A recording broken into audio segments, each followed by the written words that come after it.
Avis vascular centre మన దేశంలోనే the best varicose vein hospital.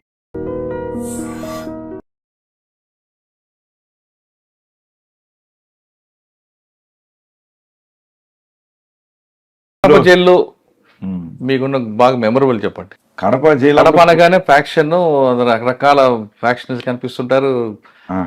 Jail బయట అలాగ ఉంటుంది, జైలు లోపల అలాగ ఉంటుంది. ఉంటుండే అప్పుడు. కానీ జైల్లో ఎంత పెద్ద పులైనా పిల్లే. ఎంత బయట పులైనా లోపల ఎంత మీరు ఎంత రాచరికం వెలువెట్టినా జైలుకి వచ్చిందంటే మీరు 4 గోడల మధ్య ఉండాల్సిందే. మేము 7గురము 12 నెలలు రాయవెల్లూరులో ఉండాలి. 12 నెలలు ఆ ట్రైనింగ్ కొద్ది గొప్ప మెచ్యూరిటీ వచ్చింది. మేము అప్పుడు జయచంద్ర సార్ ఐపీఎస్ గారు మాకు డైరెక్టర్ జనరల్, ఆయన సార్ వచ్చాడు. వచ్చి సార్ మేము అడిగాను రిక్వెస్ట్, సాయంత్రం పూట కలిసినాక పిచ్చాపాటి మాట్లాడుతుంటే, సార్ ఒక చిన్న రిక్వెస్ట్ ఉంది, 12 మంత్స్ అంటే ఎక్కువ అవుతుంది సార్, ఒక 9 మంత్స్ ఇక్కడ ఇన్స్టిట్యూషనల్ ట్రైనింగ్ తర్వాత ఒక 3 మంత్స్ ప్రాక్టికల్ ట్రైనింగ్ ఇవ్వండి, మాకు కూడా ఎక్స్పోజర్ ఉంటుంది జైళ్ళల్లో అంటే, సరే అని చెప్పి అది బాగుంది ఐడియా అని చెప్పి అప్పుడప్పుడు ఆయన జీవో ఇష్యూ చేశాడు.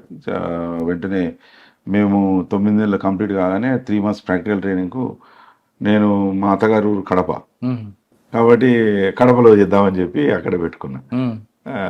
ఆ కడపలో ట్రైనింగ్ గమ్మతైన ఎక్స్పీరియన్సెస్ ఏంటంటే, అక్కడ కాంగ్రెస్ పార్టీ ఖైదీలు, టీడీపీ పార్టీ ఖైదీలు ఉండేది.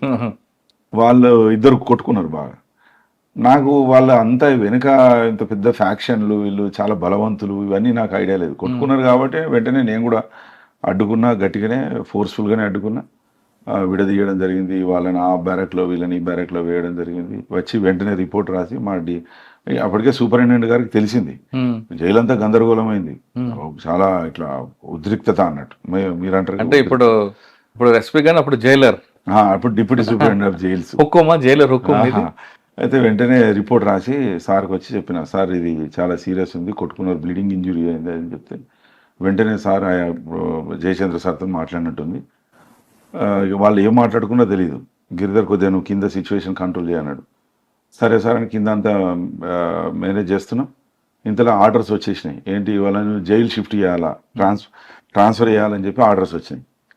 రాగానే సార్ మళ్ళీ సూపరింటెండెంట్ గారే అక్కడ డిస్ట్రిక్ట్ ఎస్పీ గారితో మాట్లాడాను. స్పెషల్ పోలీస్ వాళ్ళందరినీ పిలిపించారు. ఒక 5 వెహికల్స్ వచ్చాయి. వీళ్ళందరినీ లాకప్ చేయడం జరిగింది. మళ్ళీ సార్ ఏమన్నాడు, అక్కడ అప్పుడున్న డిఎస్పీ వెళ్ళిపోయాడు ఇంటికి, డిప్యూటీ సూపరింటెండెంట్ జైల్స్ వెళ్ళిపోయాక నేనే అప్పుడు గిరిధర్ వాళ్ళని పట్టుకొస్తామంటే, పట్టుకొస్తా సార్ అని చెప్పిన. సార్ పిలుస్తున్నాడు అని వాళ్ళని లాకప్ నుండి బయటకు తీసుకురావడం.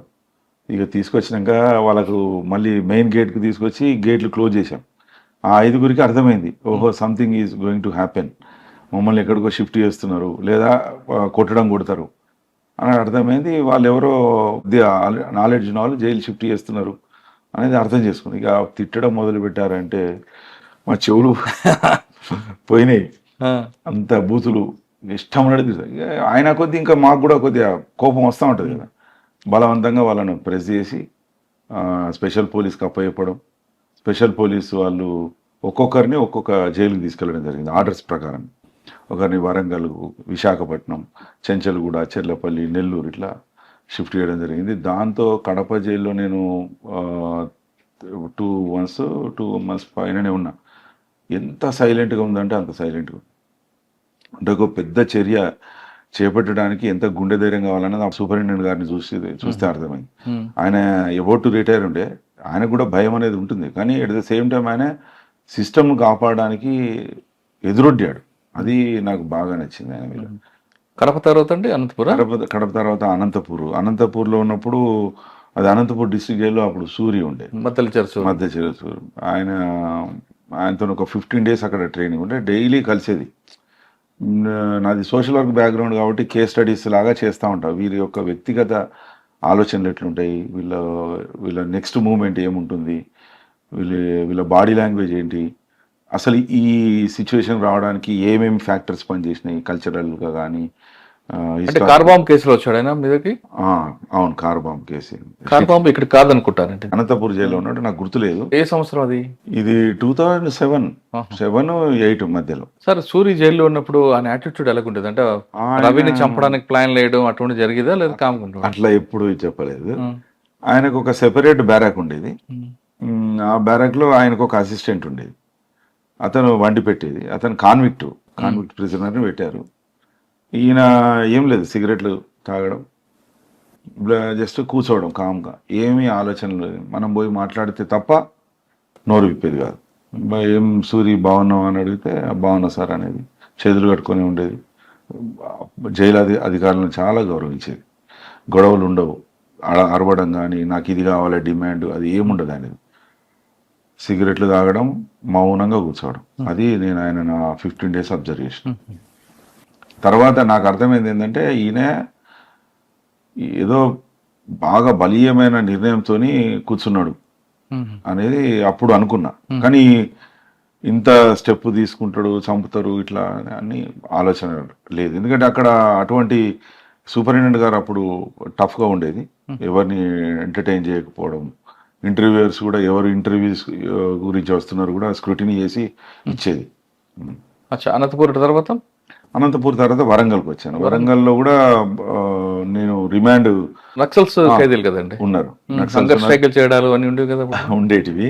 అయితే అక్కడ కూడా కొన్ని సన్నివేశాలు జరిగినాయి, కొట్లాట జరిగింది నాకు వాళ్ళకు. అప్పుడు కూర రాజన్న ఉండేది. ఈ కూర రాజన్న యాక్చువల్గా మెయిన్ మావోయిస్ట్ గ్రూప్ కాదు, జనశక్తి గ్రూప్ వాళ్ళు. ఈ పిల్ల గ్రూపులు అన్నీ ఉన్నాయి కదా, జనశక్తి, ప్రజా ప్రతిఘటన, ఇవన్నీ ఒక బ్యారెక్లో ఉండేది. మావోయిస్టులు అంతా ఒక బ్యారెక్లో ఉండేది.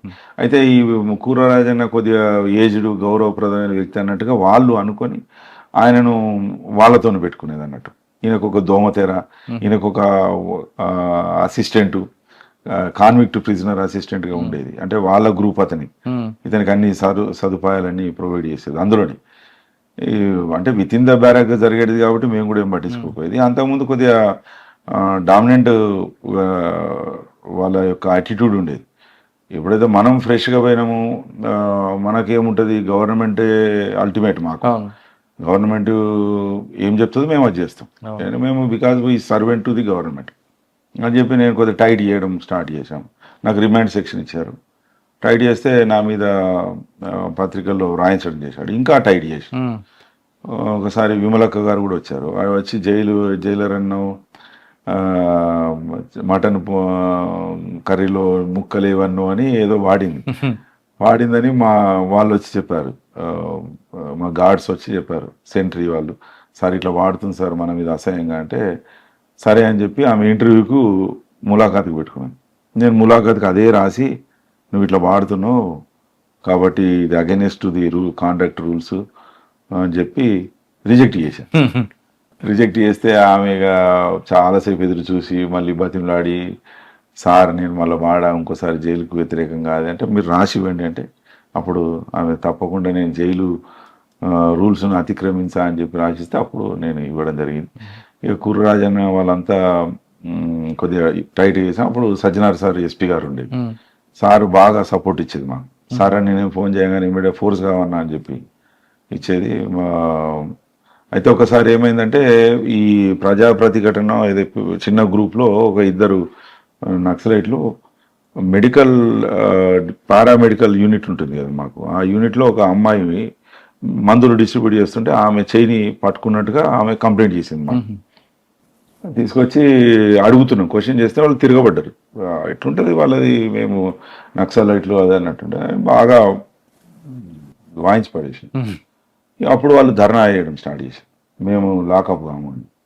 అదంతా రికార్డ్ చేసి నువ్వు లాకప్ అవుతావా కాకపోవడం నీ ఇష్టం, నువ్వు లాకప్ కాకపోతే నేను ఇక్కడ వెపన్ పెట్టుకుని కూర్చుంటానే, లాకపోతే నువ్వు పోయి చక్కగా పడుకుంటావు అంటే వాళ్ళు భోజనాలు చేయకుండా ఇబ్బంది పెడితే నేను అప్పుడు సార్కి ఫోన్ చేసిన, మా సూపరింటెండెంట్ సార్కి పోతే చేస్తే ఎస్పీ గారితో మాట్లాడండి ఒకసారి అని మాట్లాడి, ఫోర్స్ కావాలన్నా గిరిదారంటే సార్ ఒక్కసారి ఫైనల్ మాట్లాడతా నేను, మరి కాకపోతే చూద్దాం అప్పుడు అని చెప్పిన.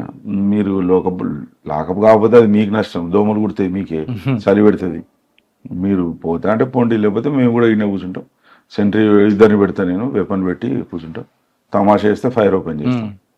కొద్దిసేపు ఇక వాళ్ళు డిస్కస్ చేసుకుని లోపలికి వెళ్ళిపోయారు. అయితే దీన్ని బేస్ చేసుకొని నా మీద ఒక పెద్ద కంప్లైంట్ పెట్టిండు ఆయన. పెడితే అప్పుడు డిఎల్ఎస్సి సెక్రటరీ గారేమో ఆయన వచ్చారు నా మీద ఎంక్వైరీ చేద్దామని.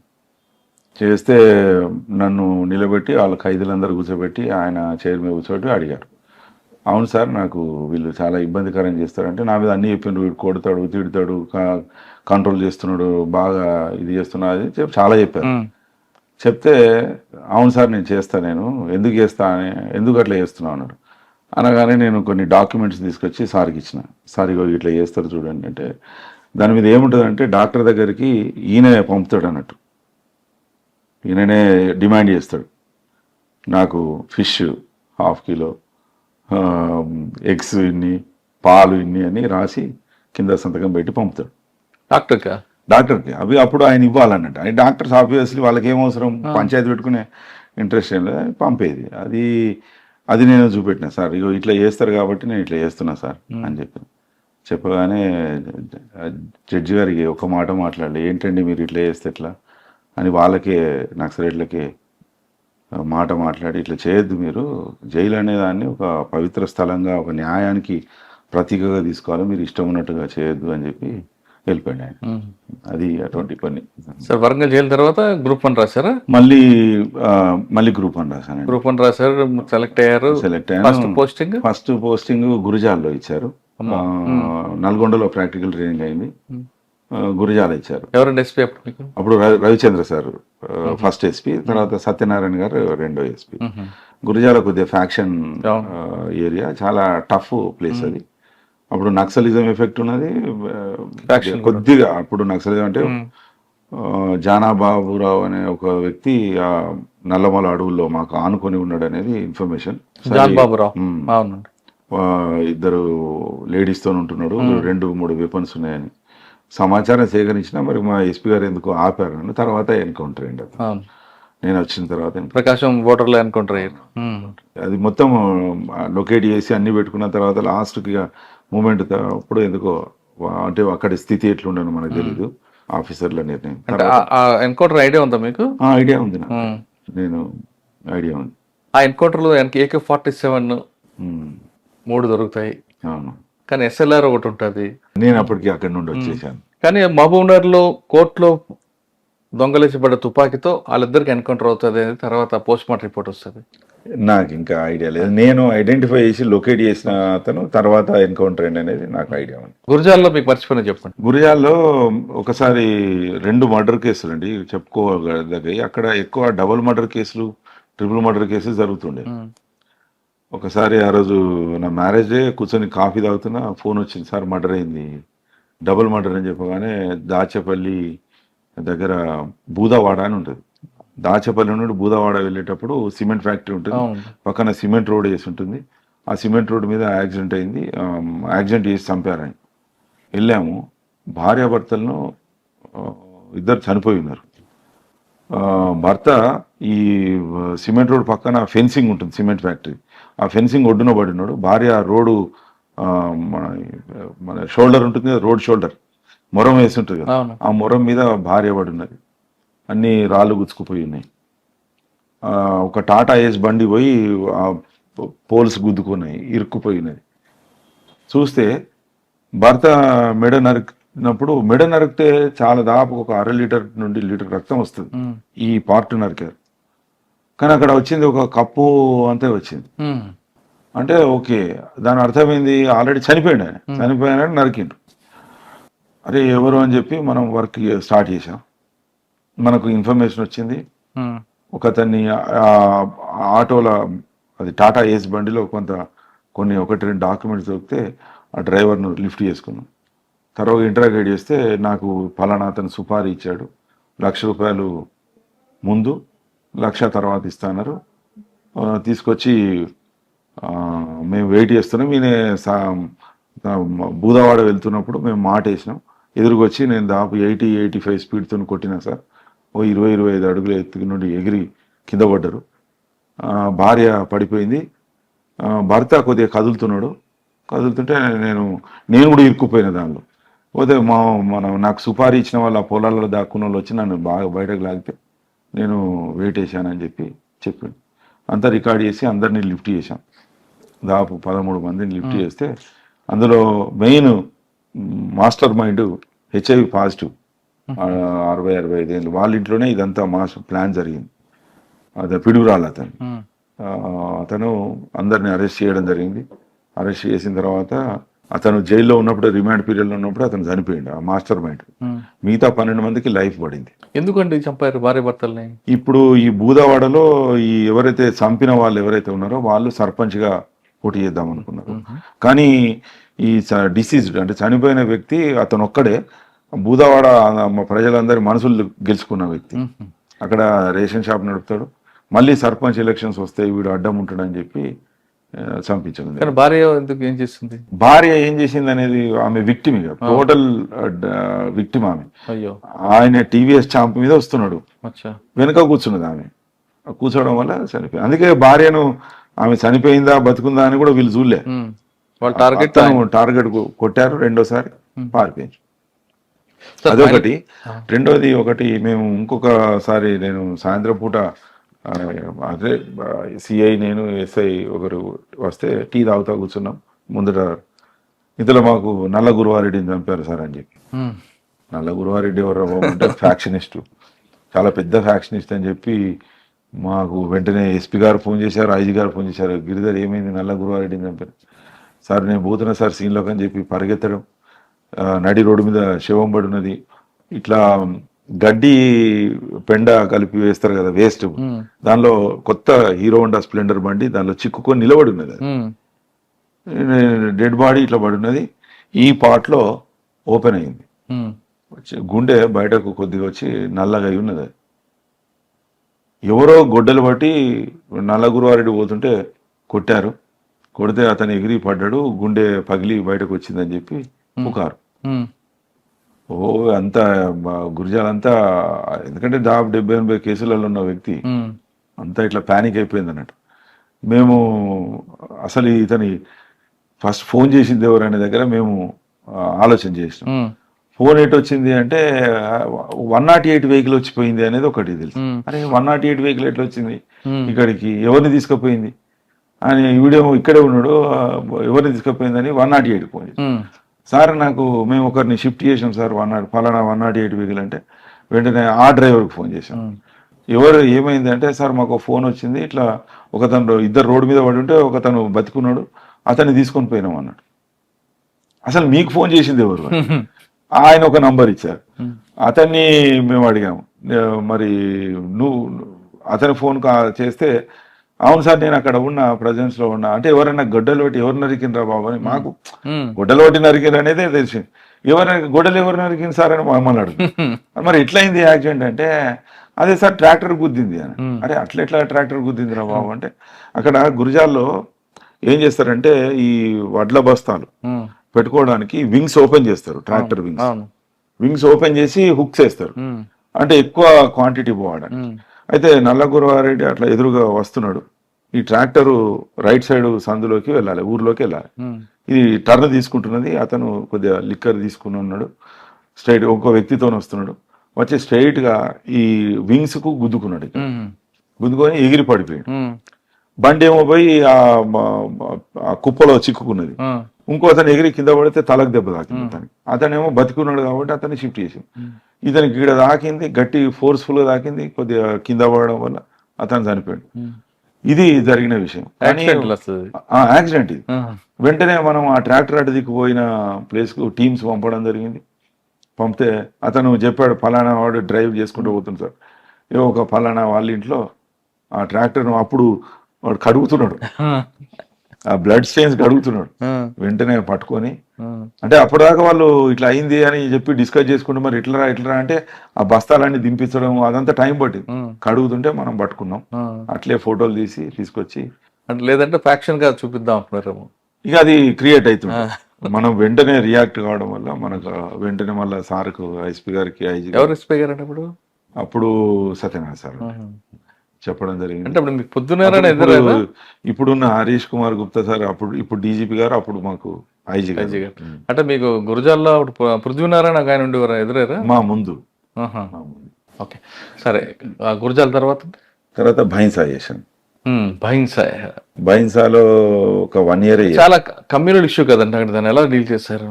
కమ్యూనల్ ఇష్యూ అంటే నాకు రెండు వర్గాల వారి కాన్ఫిడెన్స్ పొందగలిగినాం. కొద్దిగా టఫ్గా ఉండేది. అప్పుడు గజరావు భూపాల్ సార్ ఎస్పీ గారు ఉండేది. కొద్దిగా నాకు లిబరల్గా హ్యాండ్ ఇచ్చేది ఆయన. మైన్స్ లో ఎప్పటి నుంచో నడుస్తుంది అది. ఏది ఎక్కడ ఏం జరిగినా కమ్యూనల్ అయినా ముందు అక్కడ స్టార్ట్ అయిపోతుంది. ఒక చిన్న యాక్సిడెంట్ లో కూడా రెండు మతాలు ఉంటూ మీకు తెలిసిందే. ఆ ప్రాబ్లమ్ సాల్వ్ చేయాలంటే చాలా మంది ఆఫీసర్లు ఏమంటారు, చిన్న విషయాన్ని వెంటనే రష్ అప్ అయిపోవాలి అంటారు. అది కరెక్ట్ అంటారా? లేదు కొంతమంది ఆఫీసర్లు కేసులు పెట్టి జైల్లో పెడితే వాళ్ళ మార్పు వస్తుంది అంటారు. ఈ రెండింటిలో ఏది కరెక్ట్ అంటారు? అంటే ఎప్పుడు కానీ పోలీసు ప్రజెన్స్ ఉన్నది అంటే క్రైమ్ జరగడానికి, అల్లర్లు జరగడానికి అవకాశం తక్కువ. రెండోది మనకు ట్రీట్మెంట్ అనేది ఇవ్వాల్సిందే. ఇది చట్టపరంగా మనం కోర్టులు, జైల్స్, శిక్షలు పడితే అందరు సెట్ అయిపోతారు.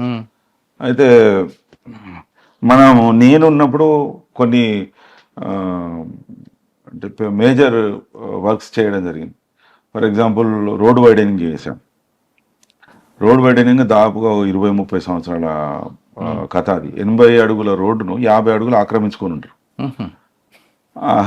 దాన్ని అప్పుడు బాబు అహ్మద్ సార్ కలెక్టర్ గారు, గజరావు భూపాల్ సార్ ఎస్పీ గారు. బాబు అహ్మద్ గారు ఏమో చేస్తారా మీరు రోడ్డు వైడన్ చేస్తారా, నేను ఆర్డీఓను పంపిస్తా అని చెప్పి. మేము చేస్తాం సార్ అని మేము. అది దాదాపు 1 కిలోమీటర్ ప్లస్సే ఉంటుంది ఆ రోడ్డు. దాదాపు 2000 పైన షాప్స్ కూలగొట్టడం జరిగింది. దానికి ఫోర్స్ అంటే నేను అడిగిన సార్ నాకు 10 టీంలు కావాలా, మంచి స్ట్రాంగ్ గట్టిగా ఉన్న వాళ్ళు పంపండి సార్ అని మా ఎస్పీ గారు చెప్తే సరే అన్నాడు. అయితే ఎల్లుండి రోడ్ వైడనింగ్ డెమాలిషన్ అని చెప్పి ఉండగానే ఆ రోజు ముధోల్ మాస్క్లో ఒకడు చిన్న పిగ్లెట్ను చంపి వేశాడు. నేను పొద్దున ఏదో రన్నింగ్ చేసుకుంటా ఉన్నాం, మేమంతా ఎస్ఎల్సి వెళ్ళాం. గడ్డెన భాగం మీద ఇన్ఫర్మేషన్ రాగానే పరిగెత్తుకెళ్ళాం. దాదాపు 1000-2000 మంది ముస్లిమ్స్, పెద్ద గొడవ. కానీ ఒక్కరు కూడా స్టోన్ పెల్టింగ్ కానీ, తోయడం కానీ, మమ్మల్ని తిట్టడం కానీ చేయలేదండి. బికాజ్ మా యొక్క ఇంటిగ్రిటీ నేనైతే నమ్ముతున్నా. వాళ్ళతో ఉన్న ఆ సత్సంబంధాలు మాకు అట్లా ఉండేవి. వాళ్ళు నమ్మారు. అట్ ద సేమ్ టైం వాళ్ళు ఒకటే అడిగారు, సార్ డాగ్ స్క్వాడ్ పిలిపించండి అని చెప్పారు. మేము ఆ పిగ్లెట్ తీయడానికి ట్రై చేస్తే వాళ్ళు తీయనీయలేదు. డాగ్ స్క్వాడ్ వచ్చేదాకా కదలొద్దు అని చెప్పి సరే అని డాగ్ స్క్వాడ్ ఒకటి, మాకు ఇది 7:30-8 గంటల వరకు మేము అక్కడ ఉన్నాం. 7:30 లోపే ఉన్నాం. డాగ్ స్క్వాడ్ వచ్చేసరికి ఒకటి బాగుంది. అది మన సార్ని అడిగితే పంపించారు. వెంటనే సార్ ఏం చేశాడు, వెంటనే గొప్పగా నిజామాబాద్ ఎస్పీ గారితో మాట్లాడి, నిజామాబాద్ పక్కనే ఉంటుంది కాబట్టి ఫోర్స్ వచ్చింది మాకు. ఆ ఫోర్స్ మాకు సపోర్ట్ ఉన్నది. ఇట్లా అలలుగా మనుషులు రావడం, ఒక 200 మంది వచ్చి చూసుకొని పోవడం, మళ్ళీ 200 మంది. కానీ నేను అప్పుడు ఆ డిస్కషన్ పాయింట్లో ఎక్కడైతే కోర్ టీంతో డిస్కస్ చేస్తున్నాం అక్కడ నేను, మా ఇన్స్పెక్టర్, 2 గన్మెన్లు, 4 ఉన్నాం. ఎవరు ఇన్స్పెక్టర్ అంటే? ఆయన రవీందర్ అని ఉన్నారు. ఆయన అప్పుడు ముధోల్ ఇన్స్పెక్టర్. ఇందులో సార్ కూడా వేరే డిఎస్పీలను అందరినీ పంపించడం జరిగింది. అడిషనల్ ఎస్పీ పనసారెడ్డి గారు వచ్చారు. అంత లాస్ట్కు డాగ్ స్క్వాడ్ వస్తే డాగ్ స్క్వాడ్ అది రోడ్ దాకా వెళ్ళి ఆగిపోయింది. సరే అప్పుడు ఇక పిగ్లెట్ తీయించడం, పోస్ట్ మార్టం అన్నీ చేసినాం. చేసిన తర్వాత వాళ్ళు ఒకటే అడిగారు, మాకు డిటెక్ట్ చేయండి సార్ ఖచ్చితంగా, 100% నేను ఎఫర్ట్స్ పెడతా, 100% డిటెక్ట్ చేస్తామని చెప్పాను. మాకు 1 రోజులకు దొరికిండు వాడు. అవునా? దొరికింది. ఎట్లా దొరికిందంటే మాకు అసలు ఈ పిగ్స్ను పట్టుకునే వ్యవస్థ ఏంది ఎక్కడ ఉన్నదంటే, ఒక వ్యక్తి పందుల పెంపకందారు ఉన్నాడు.